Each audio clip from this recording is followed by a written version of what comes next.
Hey bro, I got a question. Is that a Red Bull?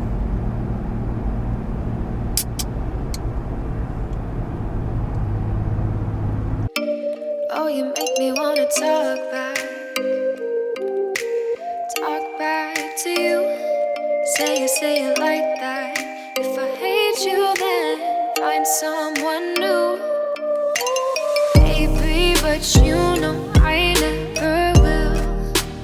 No. What's up, guys? Just got down to Colorado Springs. Before we go to the promotion ceremony, we're gonna do our Q&A. What? I've never done one of these before. How about you? I've never done one. I watch a lot of them. Yeah, we've watched them. We can do this. We can do this together. Look at all these questions. You guys rock. Full of questions. So, I guess the only way to do this is to Start. Starting with Slickser, or I'm not sure how you would like to pronounce that, but Slickser said, "My dudes, congrats on 1,000 subs. That's awesome. I've been following this channel since 400 subs. Question for Q&A. Any plans on new boards?" So, currently our board status, Ben's board's pretty new. It's fine. Yeah. My board's breaking. I've rode it so much that the different layers are starting to separate on the bottom. I'm going to ride it till it totally dies, but I already have my backup board. I usually try to keep two boards on hand at once, so I have another K2 Worldwide Weapon in my closet just waiting to be ridden. It's last year's model, so thanks, Slickser. Then Matthew Miller says, "I'm riding Breck for 3 days. We'll probably ride 15 on the front and 0 on the back. I'm from New York. Is this an okay setup? I don't hit the park usually." All right, Matthew. So it depends on what type of riding you want. If you're a directional rider, you ride 0 switch, it's going to be a fine setup because that front foot's going to let you look down the hill a lot easier. But if you want to do 180s, spins, ride switch at all, you should match your front and your back foot to the same degree. So if you're going to have your front foot at 15, you should have your back foot at 15. However, if you're only going straight and you care about speed, your 15-0 setup should be fine for you. Then Ashley Farrow says, "How old were both of you when you first started riding?" Should I go first because I'm the oldest? Sure. Well, I started when I was 11. I was going to a church, and the older kids in the church, they're in their 20s, decided to take me snowboarding, and it started it all. I really looked up to those guys. So I was like, I'm going to be a snowboarder. So that's when I started when I was 11. I actually don't remember when I first started. We've been riding on and off for years now. I think I was about 6 maybe when we started. So it's been 12 years since then. But he's only been going like once or twice a season. So yeah, very little riding. Jesus Sotelo says, "Any plans after you guys do your 130 days?" So 130 days is not the end. It's the goal. And we're all about overshooting our goal and reaching for the stars, however you want to say it. So that's our goal, but we're not going to stop once we hit 130. And even in the summer, we're not going to stop. We have ways to keep snowboarding, and we have ways to keep vlogging. We do a lot of cool stuff in the summer, like kayaking, cliff jumping, mountain biking. We live in one of the coolest places on earth, so we do a lot of fun stuff. And we both skate. Not good at skating, but we do it. Trevor Owens says, "Q&A, what is your setup?" He is talking about boards, bindings, and boots. All right. So I'll start. My board is a K2 Worldwide Weapon. We both ride the same board. It's just different model or years or whatever. My bindings are the Tech 9 TK Pros. The Tech 9 TK Pros. And then my boots, I don't even know what type of that or what they're called. Yeah, they're Burton's. The quick lace tie boots, I don't know what they were. I've had them for a year and a half now, so I don't quite remember. So I rock the K2 Worldwide Weapon. My bindings are Union Contacts, and my boots are Nike. Yeah. I like all my setup right now. So Kevin Lewis asked, when are you going to get boots that tie themselves? Congrats again on the 1K subs. So, Nike, I know you stopped making snowboard boots, but please make me some self-lacing snowboard boots because that'd be fantastic. I do have boas actually. I'm just waiting to blow out my Nikes before I use my DCs that are boa ties. So just waiting on that. But I really do hate tying my boots. It's my least favorite thing of the entire day. Other than that, everything else is awesome. Carmine619 says, are you guys going to the Dew Tour at Breck? So, we haven't mentioned this yet, but this upcoming weekend, we're going to go to the Green Bay Packer versus Seattle Seahawks game in Lambeau Field. That's been a dream of ours. Even before the vlog, this has been long in the making. So that happens to be on the weekend of Dew Tour this upcoming weekend. But Thursday, the first day of Dew Tour, we will be there. So we're going to miss all of the finals, but we will be there for practices and all that stuff and all the cool tents and events and stuff. So For the first day. first day of Dew Tour, we'll be there. And that's tomorrow. Owen Gerald says, what runs do you mostly ride at Keystone? I ski Keystone every week. So we're normally in the park. A lot of it has to do with the weather. Right now we're in the park because it's new and it's super fun. But if it's snowing, we're going to go do some runs. We're going to probably ride the windows. We're going to go do the backside, ride all that good stuff. But we usually save our runs for when we go to like Vail, Beaver Creek, Breck. Mountains we don't normally ride a bunch. We'll do a bunch of runs there. Keystone, it's not a very steep mountain, and especially on the front side, so don't do too many runs at Keystone. Just the park. No, sir, says, what gimbal do you use? We use the Zion Rider M. We actually have a video on it. We'll link that down below. Hard to pronounce. It's a Japanese company. I love the gimbal. It's actually really good. So check it out, guys. Then Andrew Miller says, congrats on the 1K. Very much deserved. Thank you. That means a lot. Thanks, man.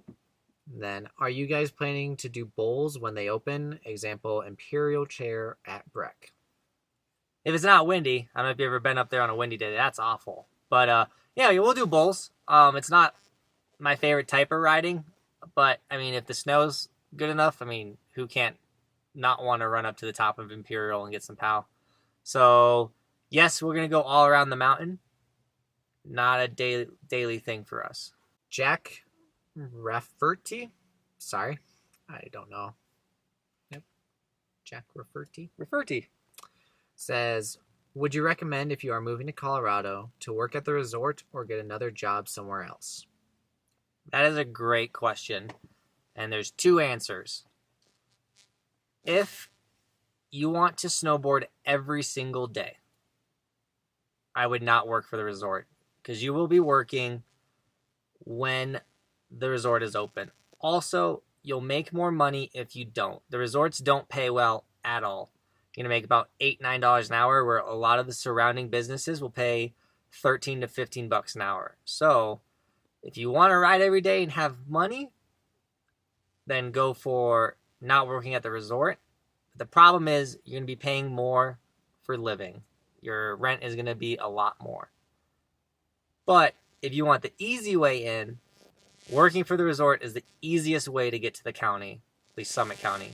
You work for Vail, you get employee housing. It's pretty cheap. It's like $400 a month, something like that.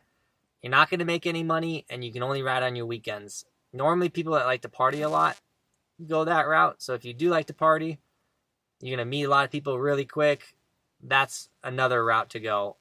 I first worked for the resort, but I wanted to snowboard all the time. So I quickly learned that that was the wrong move. And so now I don't work for the resort, and I get to go snowboarding every single day. William Robertson says, it's awesome to watch how much Ben has improved since starting the channel. Thanks, that means a lot. You're that guy. Congrats. Question, what gear do you guys currently rock now? Mainly the mittens. Let me find out the mitten brand. In the meantime, I'll answer mine. I don't know the name of my brand, actually. I got them for super cheap when we went to that Mimosa, or what is it called? Mountain Outdoor Sports. No, it's what's that one. Mountain Sports Outlet. That's what's called, the Mountain Sports Outlet. They had a sale. That's where I got my mittens. So my gloves are Basin and Range gloves. I got them from dogfunk.com. Well, they're mittens. They're completely leather and they're fantastic. I love them. So Basin and Range gloves, backcountry.com. That's where I got my gloves from. Mark Stevenson says, congrats on 1K subs from the UK. Questions. Which GoPro do you use? I just want to say, I didn't even think about people outside the country watching us, and that's so cool. It's so awesome. That's really cool. The GoPro we use is a GoPro Hero 3 Plus. It films in, we set it up at 1080p 60 frames per second. That's all you need, especially for snowboarding. If you want to do slow motion, the 60 frames per second really helps. Well, you can throw in some slow motion. It makes it look fantastic. We're not going to upgrade anytime soon because there's no need to, because 4K is kind of in the future. So as of right now, we're using an old school GoPro. He also asks, how much do you have to pay for your season lift pass? Season pass, it varies. He's 18, so his pass was like $400. It was, $450-ish, right around there. I'm in college, so my pass was $570, I think. And then if you don't have it, it's like $620. So if you just go to Epic Mix or epicpass.com, it has all the prices. You can decide. But when a day pass is $120, if you can get the season pass, that's the way to go. Especially like the Keystone A Basin season pass is like $320. So worth it. So, and another thing is that we've got the pass that covers all Vail Resort Mountains. You don't have to take that route. You can take the A Basin, Keystone route. That would be a lot cheaper. Alex Dial says, love the videos. I've been watching ever since you first put up your videos on Reddit. Do you guys have any plans for riding outside of the Front Range resorts or even outside of Colorado? Yes. We actually are finalizing the dates right now. But in January, we should be going to Park City, Utah to ride Canyons / Park City. It's like one resort now. So we'll be going there. We don't know if that's going to be a 2 or 3 day trip. And then in February, in the February 20s range, we're going to be going to Tahoe. We're going to ride Park City, Kirkwood, and Heavenly. So we are traveling. It's going to be awesome. And then we might do like a Monarch trip, maybe other Colorado resorts that aren't just the Epic Pass, but that then we're buying day passes and it kind of makes our season more expensive. So we're going to try to stick to just Vail resorts. In Def EE says, congrats you guys. This channel is going to be huge. Thanks, man. We really hope so. Yeah, we hope so. And then, John, what are some tips on keeping your goggles from getting fogged on cold days where you've got a face mask on? On days like this, halfway down the mountain, halfway down the first run, I usually can't see anymore. There's 3 major things you can do. The first one comes to the inside of your goggle. Never blow on it and wipe it. Never, if snow gets inside of it, never wipe it. If it's wet inside of your goggle, never wipe it. You're going to wipe your anti-fog away. You either take it inside, take a snow blow or air blower and dry it that way. Or just let them air dry. People wipe away their anti-fog right away. And then they're like, why are my goggles fogging? The other one is leaving them in the car. Don't leave your goggles in your car. If your goggles are cold and then you put them on your warm head, it's going to cause fog. So we always bring our goggles and face masks, all that stuff inside with us and then bring it out the next day. We never leave it in the car. The last thing you can do is never store your goggles wet. So if you are riding on an epic POW day, you got POW shots all day, and that foam is wet, let your goggles air dry before putting them in their chamois. So those are 3 tips to making sure your goggles don't fog. You will get slight fog, but it will go away a lot quicker. So, pro tip of the day. Alex Maru says, hey man, cool stuff as always. So I have more like a wish rather than a question. It'd be cool of you to do another edit with this camera setup. Show us those skills. Also, keep it up. It's going in the good direction. Cheers from Dracula Land. I don't know where Dracula Land is, but cheers. So I do have a season edit. If you guys haven't seen that, it's last year's. I'm gonna put it here, right there. But I'm totally down. We're gonna do a season. I'll have my own personal season edit at the end of this year. Ben will have one. We might have a collab one. And I was thinking about maybe doing a mid-season edit. The tough thing is the park really hasn't got going until now, and even now it's been dumping, which isn't very ideal for park. And I don't have a toe strap, which is killing me. I need that toe strap back. It makes my tricks a lot harder without it. So when all that starts coming together and we start getting season edit worthy film, definitely one is coming. Don't worry, from Dracula Land. Nice Sense said, love watching your videos every day. So cool to see Ben shredding so hard today. Well, what? Ben shred so hard. Really awesome progression on his part and always a smooth riding for you. Thanks, man. Thank you. I have a couple questions for you. What is your board setups? What kind of tuning, detuning do you do on your boards? And then what trick progression, both on jumps and rails / boxes, did you go through? And what do you think is the optimal? Example, 180 all 4 ways, then move on to 3 or to 3s, and so on. So for question 1 and 2, we actually made videos for this weekend when we're out at the Packer game. We'll be posting how to wax and tune, detune your board, and then all of the gear setup. So that's coming this weekend. So sorry to make you wait. It'll be this weekend. But with number 3, trick progression. So I've never had someone really teaching me how to do these tricks. I've just been watching YouTube and going out and trying. So what I would say, the best way, let's say like to go from 180 to 360. If you can do a front side 180, then you can do, the next step could be to do a front side 360. You don't need to be able to do a backside 180 in order to do a front side 360.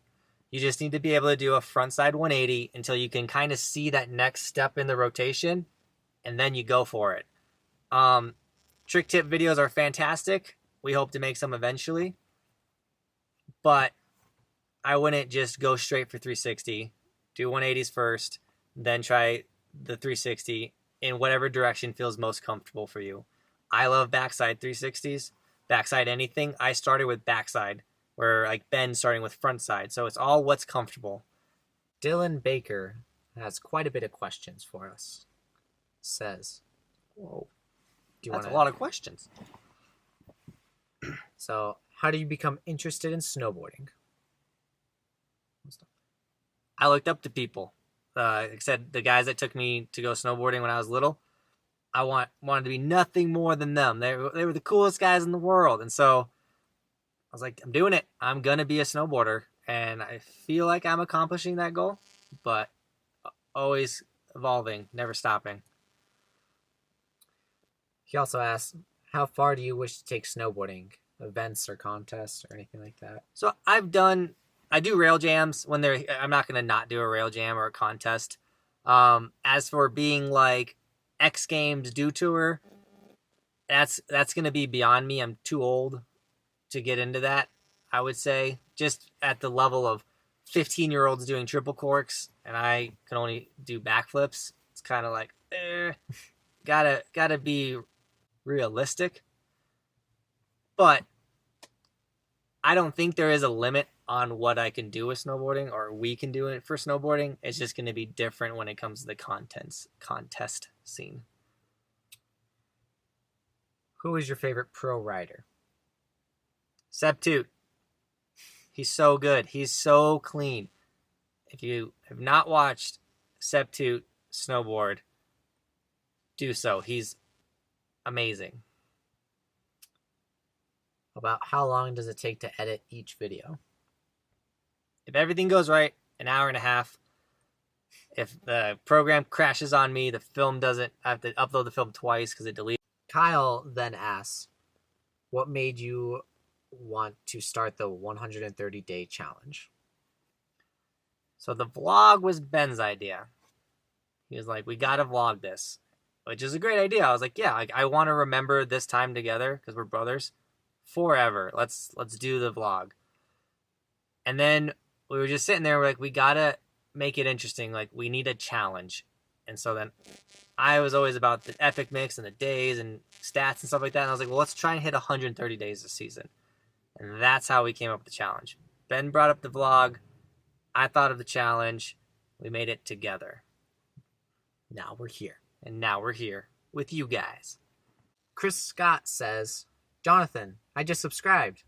Thanks, man. Thanks, Chris. Welcome. And he says, do y'all smoke weed? It's a very common question, especially up here in Colorado where it's legal. No, I've actually never smoked weed in my entire life. It's something I've just haven't been interested in. So, no, I don't smoke weed. Don't plan on smoking weed. I don't care if people do smoke weed. So, yeah. Just not our thing. We just snowboard, make vlogs, and hang out with you guys. GG Productions says, hey, Ben. I just got a GoPro and I was wondering what setting do you shoot on and what software you edit on.